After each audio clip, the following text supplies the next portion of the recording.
नमस्कार। देश काल में आपका स्वागत है। मैं हूं मुकेश कुमार। दोस्तों, दुनिया जानती है कि अमेरिका सुपर पावर है। वो उसकी जो मिलिट्री पावर है वो अनपैरेलल्ड है। किसी भी देश से उसका मुकाबला नहीं है। लेकिन कितनी विचित्र बात लगती है कि आज अमेरिका में इसी को लेकर हाहाकार मचा हुआ है कि जो ईरान युद्ध के समय अमेरिका ने अपना जो जखीरा ख़त्म कर दिया है या बहुत रिड्यूस हो गया है ईरान वार की वजह से, उसको कैसे उसकी भरपाई करे और उसकी भरपाई में कितना वक्त लगेगा और वो भरपाई हो भी पाएगी कि नहीं, क्योंकि उस भरपाई को पूरा करने के लिए उसे चीन की मदद की दरकार होगी। चीन जो कि उसका शत्रु देश है, जिसके साथ उसके संबंध 36 के हैं, 36 का आंकड़ा है जिसके साथ, उसकी मदद के बिना अमेरिका अपना जखीरा दोबारा से निर्मित नहीं कर सकता है, और कर भी सकता है अगर, तो उससे बहुत ज़्यादा वक्त लगेगा, क्योंकि अमेरिका के पास माफ़ कीजिएगा, चीन के पास एक ऐसी चाबी है, एक ऐसा ब्रह्मास्त्र है जिसके सामने अमेरिका पूरी तरह से बेबस है, असहाय है। कुछ नहीं कर सकता है अमेरिका। अगर चीन आज अपनी सप्लाई, ख़ास तौर पर रेयर अर्थ मेटल्स की सप्लाई रोक दे, तो अमेरिका की मिलिट्री पावर, जो ख़ास तौर पर जो फाइटर जेट्स हैं उनको बनाने की, या मिसाइल्स हैं, इंटरसेप्टर हैं, उन सब को बनाने की क्षमता बहुत कम हो जाएगी। मैं पहले ही इसका वीडियो बना चुका हूं कि किस तरह से अमेरिका का स्टॉक पाइल मिसाइलों का बहुत कम हो गया है, और लोग बताते हैं कि लगभग 65% कम हो गया है। 2026 में ईरान के साथ चल रहे सैन्य संघर्ष ने अमेरिकी एम्यूनिशन स्टॉक पाइल को बुरी तरह चोट पहुंचाई है। पैट्रियट इंटरसेप्टर, थार्ड, लंबी दूरी की प्रिसीजन मिसाइलें, उनके स्टॉक खतरनाक स्तर तक गिर गए हैं। कुछ रिपोर्ट्स के मुताबिक पैट्रियट का स्टॉक 65% से भी कम हो गया है, और थार्ड और अन्य हाई एंड सिस्टम भी बहुत बहुत कम हो गए हैं। अमेरिका इस स्टॉक को तेज़ी से भरने की कोशिश कर रहा है। पेंटागन ने तमाम जो डिफेंस प्रोडक्शन करने वाली कंपनियां हैं उनको सख्त निर्देश दिए हैं कि 21 दिनों में उत्पादन बढ़ाने की योजना दो। ध्यान रखिए, 21 दिन में योजना मांगी गई है कि किसी भी तरह से योजना दीजिए। लॉकहीड मार्टिन और अन्य कंपनियों के साथ बड़े समझौते, बड़े करार हुए हैं कि पेट्रियट का उत्पादन 3 गुना, थाट का 4 गुना बढ़ाया जाए। टॉम हॉक, एमराम जैसी मिसाइलों के लिए भी बड़े लक्ष्य तय किए गए हैं। डिफेंस प्रोडक्शन एक्ट लागू किया गया है। बजट में बड़ी बढ़ोतरी की मांग की जा रही है। नई फैक्ट्रियां बनाई जा रही हैं। आप सोचिए, दुनिया भर को हथियार बेचने वाला अमेरिका इस समय हथियारों के मामले में इतना कंगाल हो रहा है कि उसे नई फैक्ट्रियां लगानी पड़ रही अपनी ज़रूरियात को पूरा करने के लिए। यही नहीं, दुनिया भर में जहाँ जहाँ उसके सैन्य अड्डे हैं, वहाँ पर जो उसने हथियारों का जखीरा इकट्ठा किया हुआ है, वहाँ से भी वो मंगा रहा है।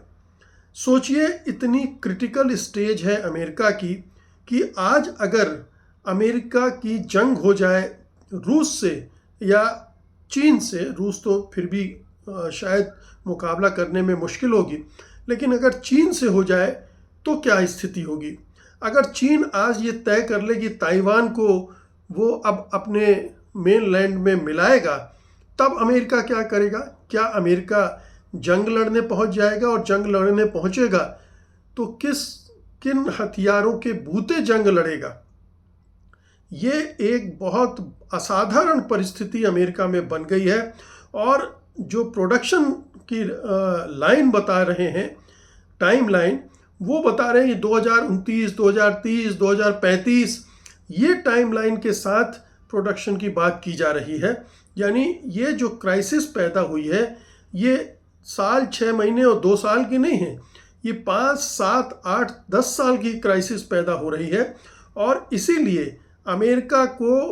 अमेरिका यूक्रेन को भी अब ये पैट्रियट और थॉड और इस तरह की मिसाइलें दे पाने में सक्षम साबित नहीं हो रहा है।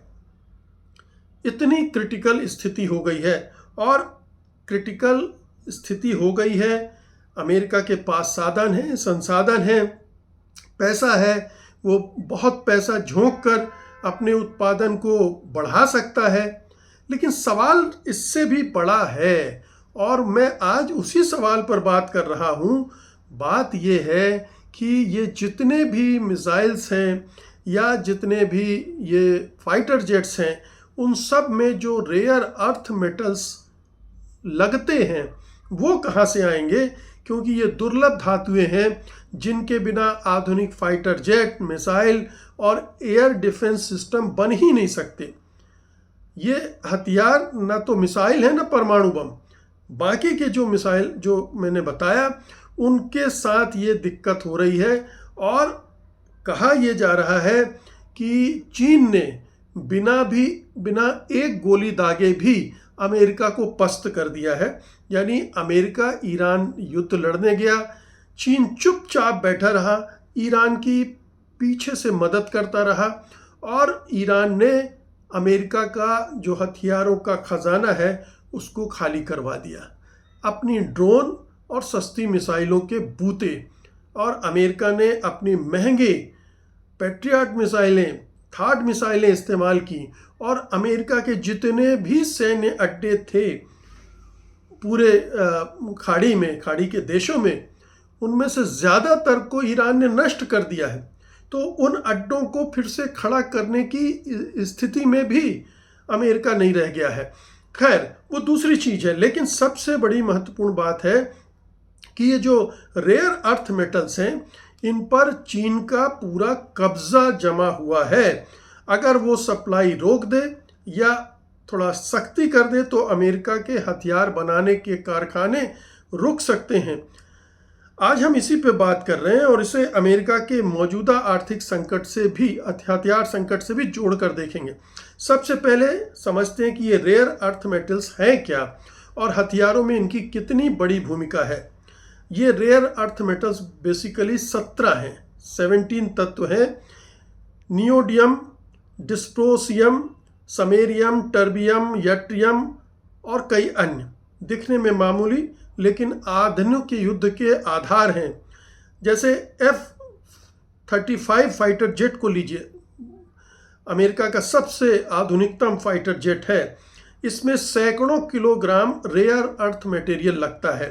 Radar, sensor, electric Motors, engine के पार्ट्स, हाई टेम्परेचर मैग्नेट, सब में इनकी ज़रूरत पड़ती है। समैरियम, कोबाल्ट मैग्नेट के बिना मिसाइल का गाइडेंस सिस्टम और एक्ट्यूएटर्स काम नहीं करते।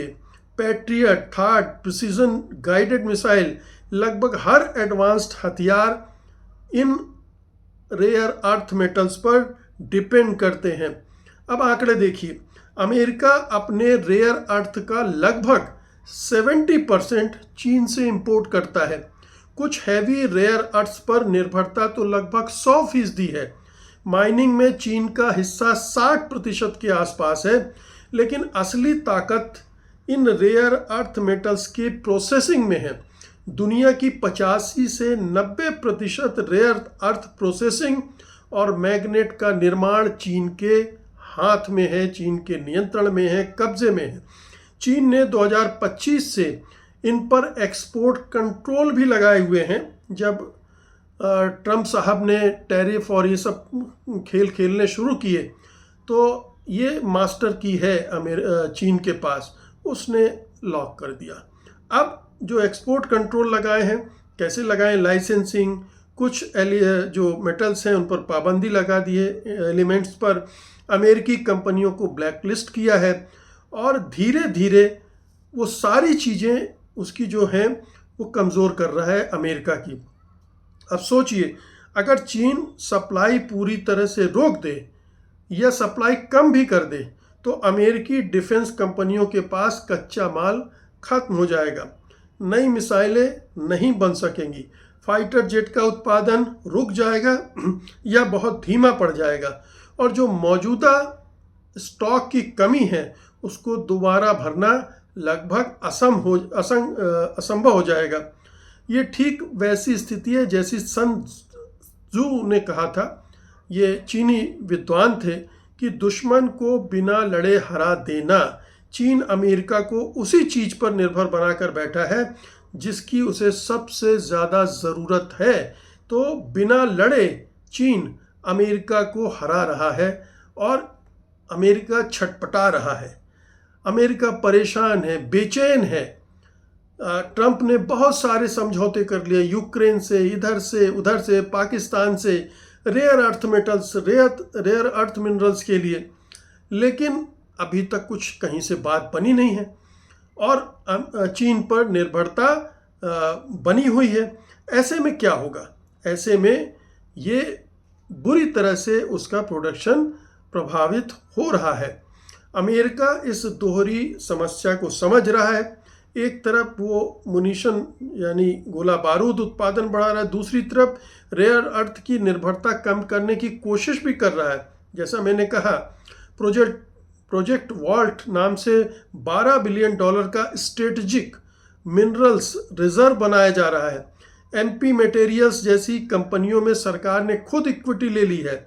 घरेलू प्रोसेसिंग बढ़ाने के लिए अरबों डॉलर के लोन और ग्रांट्स दिए जा रहे हैं। सहयोगी देशों के साथ वैकल्पिक सप्लाई चेन बनाने की कोशिश चल रही है। लेकिन हकीकत क्या है? हकीकत ये है कि ये सब अभी बिल्कुल शुरुआती स्थिति में है। पूरी तरह आत्मनिर्भर होने में कई साल लगेंगे।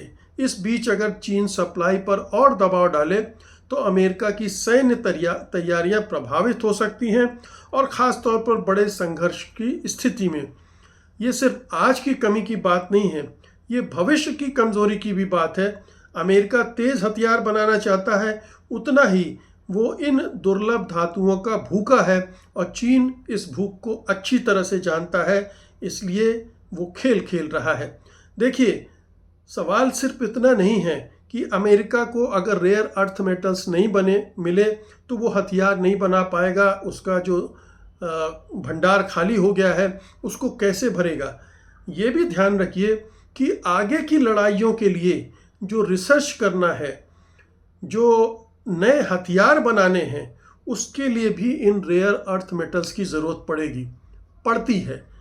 तब क्या करेगा? जो वहाँ की डिफेंस रिसर्च ऑर्गेनाइजेशंस हैं अमेरिका की, वो सारे का रिसर्च भी ठप पड़ जाएगा। तो एक तरफ तो अमेरिका की जो मौजूदा ज़रूरियात हैं वो पूरी नहीं होगी, दूसरा भविष्य की तैयारी के मामले में भी वो चीन से पिछड़ता चला जाएगा, क्योंकि चीन तो कंट्रोल कर लेगा। चीन आपको, जैसे अमेरिका चीन को चिप देने में, एडवांस चिप देने में आनाकानी करता है, प्रतिबंध लगाता है, ये सारे टेक्नोलॉजी के मामले में खेल अमेरिका खेल रहा है। चीन के पास ये लीवरेज है रेयर अर्थ मेटल्स का, और वो उसके ज़रिए अमेरिका की नस पकड़े हुए है। अमेरिका की जैसे ही नस दबाता है, ट्रंप साहब बिलबिला जाते हैं, और ट्रंप ये बड़ी भली भांति जानते हैं।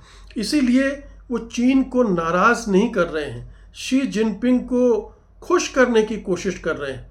उन्होंने G2 कहा था, G7 के बजाय ग्रेड 2, एक अमेरिका है और एक चीन है। और अभी जब वो शी जिनपिंग से मिलने बीजिंग गए थे तो वहाँ भी उनका रवैया बहुत ही नरम था। वो चीन के साथ शी जिनपिंग के साथ बहुत मिलजुल कर बात कर रहे थे, कोई भी ऐसा काम नहीं कर रहे थे जिससे चीन नाराज़ हो जाए। और जो भी उन्होंने टैरिफ भी लगाए वो बाद में वापस लिए, क्योंकि चीन ने जवाबी टैरिफ लगाए और जवाबी दूसरे प्रतिबंध लगा दिए, जैसे रेयर अर्थ मेटल्स की बात की मैंने, उससे उनका पूरा गणित गड़बड़ा गया। अभी जो 100% टैरिफ उन्होंने लगाया है रूस से तेल खरीदने वालों पर, जिसमें भारत भी फंस गया है, तो भारत तो कुछ नहीं कर सकता, उसके पास कोई लीवरेज नहीं है ट्रंप को झुकाने का, ट्रंप को मनाने का। लेकिन चीन के पास है। चीन रेयर अर्थ मेटल्स की सप्लाई पर को और टाइट कर देगा तो ट्रंप साहब बाप बाप करके शी जिनपिंग के कदमों पे गिर पड़ेंगे। तो सोचिए, super power, military super power जो दुनिया भर में दरोगागिरी करता है, दादागिरी करता है, वेनेजुएला जैसे देश को अपने कब्जे में ले लेता है, ग्रीनलैंड पर कब्जा करने की बात करता है, क्यूबा पर कब्जा करने की बात करता है, गजा पट्टी में मनमाफिक कुछ रिवियरा वगैरह बनाने की बात करता है, ईरान पर कब्जा करने की बात करता है, होर्मुज पर टोल टैक्स लगाने की बात करता है। ये तमाम जो दादागिरी वो कर रहा है, वो अंदर से कितना खोखला हो गया है अमेरिका इस मामले में, ये साफ दिखता है। तो ये एक भयानक स्थिति है अमेरिका के लिए और चीन के लिए। आप समझ ही सकते हैं कि उसका अपर हैंड कितना लगातार बढ़ता जा रहा है। इकोनॉमिक स्फीयर में तो वो लगातार प्रोग्रेस कर ही रहा है, टेक्नोलॉजी में लगातार आगे निकल रहा है और बहुत सारे लोग मानते हैं कि अब अमेरिका से आगे निकलने में उसे कुछ ज़्यादा वक्त नहीं लगना है, बल्कि कई ऐसे टेक्नोलॉजी के क्षेत्र हैं जहां पर वो अमेरिका को पीछे छोड़ चुका है। अब अगर मिलिट्री पावर के रूप में चीन उससे आगे निकलता है तो फिर आप सोच लीजिए कि एक सुपर पावर जिसके बारे में लगातार ये कहा जा रहा है कि वो अब उतार पर है, वो अब बिखराव पर है, ढह रहा है, और ये उसके समय हो रहा है, उन डोनाल्ड ट्रंप के समय हो रहा है जो अमेरिका को ग्रेट बनाने के लिए आए थे। मेक अमेरिका ग्रेट अगेन, ये उनका नारा था, और उनके रहते हुए पूरा जो सुपर पावर का जो ऑरा था वो छिन्न भिन्न हो गया है। अब उसकी हैसियत बहुत कम हो गई है और लगातार कम होती जा रही है। अभी जो मिडिल ईस्ट में जो पैक्ट हुआ है, डिफेंस पैक्ट पाकिस्तान, सऊदी अरब और तुर्की के बीच में, वो भी अमेरिका के लिए एक और झटका है, क्योंकि वेस्ट एशिया में उसकी जो पकड़ है वो कम होने जा रही है। तो बहुत सारी ऐसे खेल हो रहे हैं जिसमें अमेरिका चीन के मुकाबले पिछड़ रहा है और चीन का अपर हैंड भी अब लगातार बढ़ता जा रहा है। ये बड़ी दिलचस्प कहना चाहिए कि डेवलपमेंट्स हैं इंटरनेशनल एरिना में, जिस पर हमें नज़र रखनी चाहिए। बहुत बहुत शुक्रिया आपका। धन्यवाद। नमस्कार।